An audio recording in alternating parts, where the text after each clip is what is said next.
केंद्रीय मंत्री ज्योतिरादित्य सिंधिया की गुरुवार को जन आशीर्वाद यात्रा समाप्त हो गई। हालांकि यात्रा में कोरोना गाइडलाइन के पालन की बात कही गई थी, लेकिन यात्रा के दौरान प्रोटोकॉल की धज्जियां उड़ती दिखीं।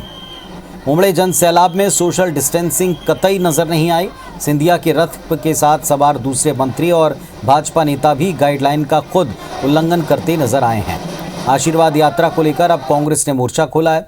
कांग्रेस ने आशीर्वाद यात्रा में कोविड गाइडलाइन की धज्जियां उड़ाने का आरोप लगाया। कांग्रेस का ये कहना है कि भाजपा के किसी नेता ने यात्रा के लिए परमिशन नहीं ली थी। अधिकारियों को भाजपा नेताओं के खिलाफ मामला दर्ज करने की चुनौती कांग्रेस ने दी है और तीसरी लहर के लिए भाजपा को जिम्मेदार बताया है।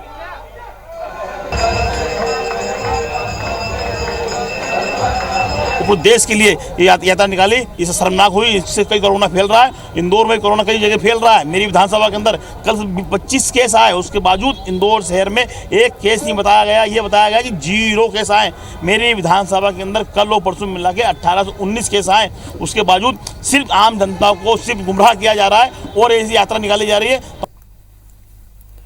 और इंदौर से हमारे सहयोगी रवि इस वक्त हमारे साथ में जुड़ रहे हैं। रवि, आम लोगों के लिए बहुत सारे रिस्ट्रिक्शन हैं और इंदौर तो हमेशा से एक हॉटस्पॉट रहा है। इस बीच कल की जो तस्वीरें थीं, कल भी कांग्रेस के नेता हर मंच के ऊपर सवाल उठा रहे थे कि कोविड प्रोटोकॉल कैसे भूल गए, किस बात का और किस स्तर का प्रदर्शन है। इसको लेकर उन्होंने कल भी कहा था।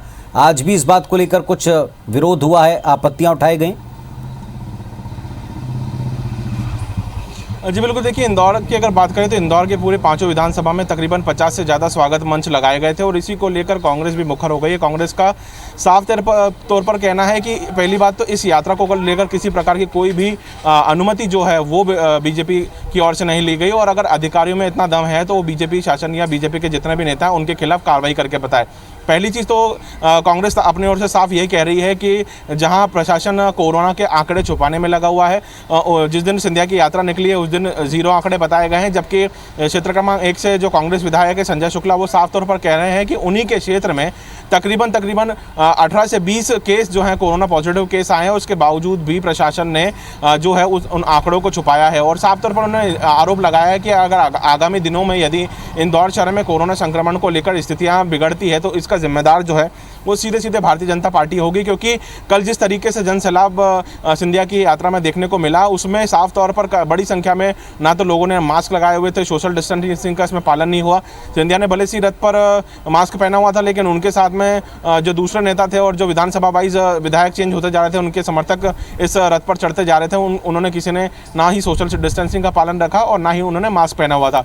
तो इस पूरे मामले को लेकर अब कांग्रेस जो है वो सीधे तौर पर हमलावर हो गई है और उनका साफ तौर पर कहना है कि नियमों का जो हवाला है और नियम जो है वो सिर्फ कांग्रेस पार्टी के लिए है, आम जनता के लिए है। जब बीजेपी इस प्रकार के कोई बड़े आयोजन या कार्यक्रम करती है तो ना ही अनुमति लेती है, क्योंकि सरकार उनकी है और वो अपने हिसाब से ही सारे आयोजनों को करते हैं और नियमों को ताक पर रखते हैं। तो इसी को लेकर आज जो कांग्रेस विधायक संजय शुक्ला उन्होंने साफ तौर पर चुनौती दी है कि यदि भविष्य में आने वाले समय में अगर कोरोना संक्रमण को लेकर स्थितियां बिगड़ती है तो उसके लिए सीधे तौर पर बीजेपी जिम्मेदार होगी। जी, तो कुल मिलाकर अब इस पूरे मामले पर भारतीय जनता पार्टी पर आरोप लग रहे हैं कि उन्होंने कोविड प्रोटोकॉल का पूरी तरह उल्लंघन किया और इसकी अनुमति नहीं ली गई, ये आरोप भी लगाया जा रहा है। शुक्रिया आपका रवि इस जानकारी के लिए।